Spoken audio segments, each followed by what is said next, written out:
Hi guys, this little video is from 9 years ago, and that's Tiko, obviously being a lunatic on the right. And the other little bird is Lorrie, the lorrikeet. And he was a little rescue brought to me 9 years ago from by a friend he was found in Melbourne at a park. He'd come out of a tree. Well, anyway, being a baby, he tamed up really quick, and him and my chihuahua fell madly in love, as you can see. They were absolute characters together. Absolute characters. And they're just the love between two little animals that aren't even of the same species. It's just mind-blowing. So I absolutely enjoyed their company. Eventually Lorrie went out to the big aviary because I had other lorrikeets come in, and they teamed up with them, and they actually were all released together. And even though Lorrie was tame, he was still a wild bird at heart. So they're absolutely adorable, aren't they? Have a look at them. Precious babies. Hi, cockies. These are some of my wild cockies. They like to come and sit with me. Don't they, Tiko? They're literally just sitting right next to me on the chair. I think I've got two I pat. They haven't been around much lately. They're just starting to come back in now. What do you reckon, little one? Eh? What's that thing you're pointing at me?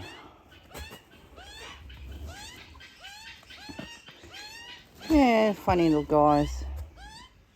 I think this is the one that lets me pet him. I was just patting him before when I got my little post up there, up the pathway. There's the post at the gateway, and they wait for me there in the morning, and I put a little bit of seed on the post, which is in some of my other videos if you want to have a look back. They're beautiful birdies, but they never leave me any fruit on my trees. They drive me insane.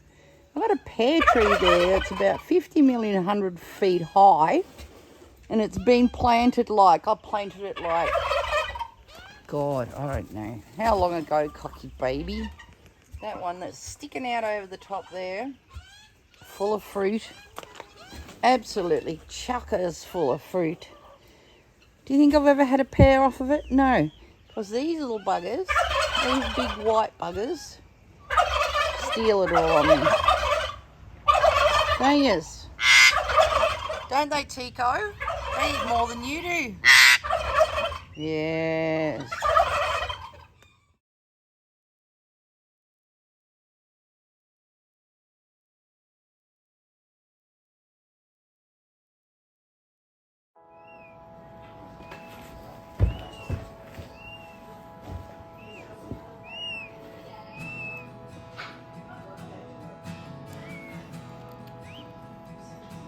It's been in here a little bit too long.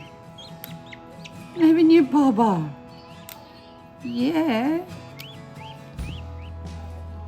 Now there's two layers of membrane. The thick outside one, and then one closely wrapped around the baby. And if they're in there too long, they start drying out. The membrane starts drying out, and it cling wraps around the baby. The baby can't get out. And this little guy's been struggling for some time now, so just put a little bit of water to soften that membrane up. But you've also got to be careful that there's no veins. If there's red veins, you don't do this. Because if you break the veins that are in the membranes, they can actually bleed to death.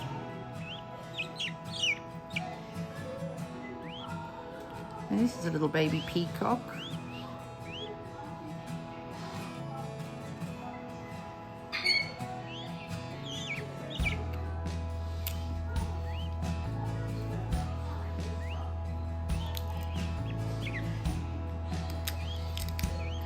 And what they do is they unzip they go around and unzip like this, but for some reason he's kind of been stuck in the one place for some time now. The membrane starts to dry out a little bit, so I just dampen it very carefully and then I'm able to pull it away. Look at his little foot. And peacocks, oh, look at him. Peacocks have feathers on their wings. Not like chickens, where chickens take some time to, hey sweetheart. Chickens take a while to get their feathers. Look at him, how gorgeous is he? Alright, I better put him back in his incubator now, just keep him warm.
When you go outside and check on the guinea fowls to see if they've hatched their eggs yet, and you go, oh look, there's some little baby guinea fowl, and then you look and then there's still a lot of eggs in there under the tree that they've walked away from. So I have to bring them in and hatch them, and I didn't have a bucket at the time, so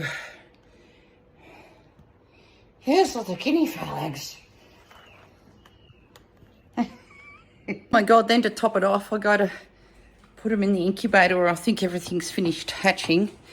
And this is in there. Hello, sweetheart. Look at you. Oh, we got another baby peacock. Wow, we're doing well in the peacocks. All right, so I've got to get these eggs out of here and pop them in here. First, pop this little baby over where these brothers. Come on, sweetheart. Oh, you're so cute. The baby peacock. Wow, that's my sixth baby peacock. Oh, darling, look who's in here. I'll move some stuff out the way. There's your brothers and sisters in there. Look at that. I've got to clean them out. I've had to take my grandson back this morning and I've just got home and this is all happening. So there's your brother and sister, or sister and brother, or brother and brother, or sister and sister there. And 3 turkeys. I'll go fix this incubator.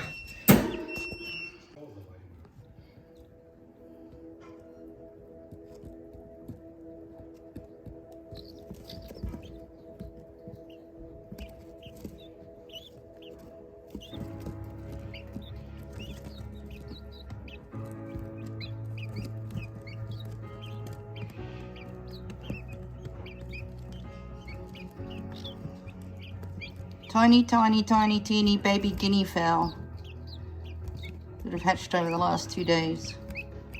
And the one in the middle of the little lavender there's just not long hatched. I got him out earlier than I normally would because it's very crowded, the incubator.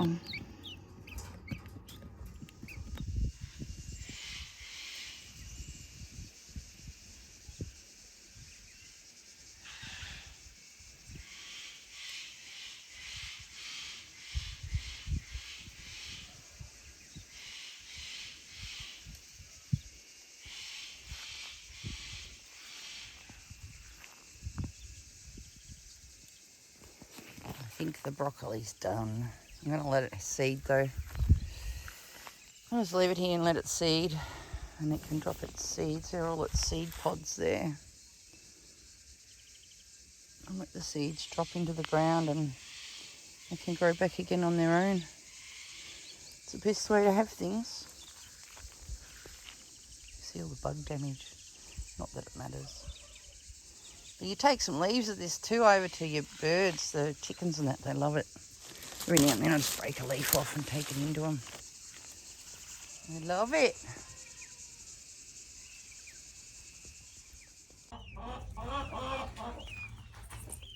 Turkey, turkey, turkey, peacock, peacock and peacock.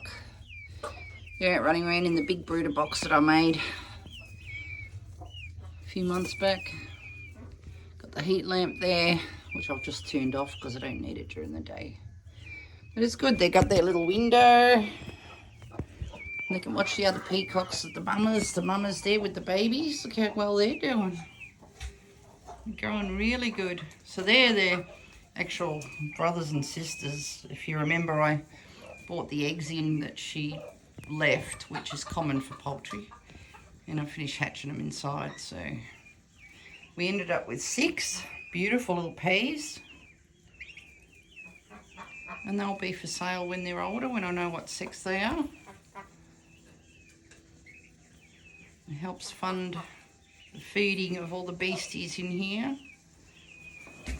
and me building new brooder boxes and pens and stuff like I do. So there you go, they're doing really good. And these turkeys will be for sale when they're older as well, when I know what sex they are. I make the best pets, the turkeys, as you know, if you watch my videos. Speaking of the devil, you kind of like to follow me everywhere, don't you boys, hey? Hey, you like to follow your mum everywhere, don't you? Yeah, my funny boys. Yeah, they're good pets, and they're sort of people who aren't country people. If they pull up here in the car, and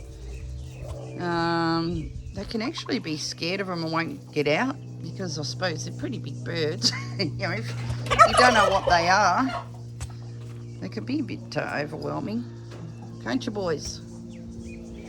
They're molting at the moment. They're shedding, or it's the end of the season, so they're looking pretty scruffy. And the peacock's shedding his skin. He's shedding his feathers too. Hi, cockies, and my wild cockies are there under the shed. So I'm collecting the peacock's feathers, and I've got a donation jar there if anyone wants feathers. And that's him himself that I've put a picture of. So I'll collect his feathers and I'll put them there, and if anyone wants them, there's a gold coin donation if I ever get visitors here. Just helps me run the place. There's Mama Turkey. Hey, Mama Turkey. How you going, beautiful girl? There's the baby turkey.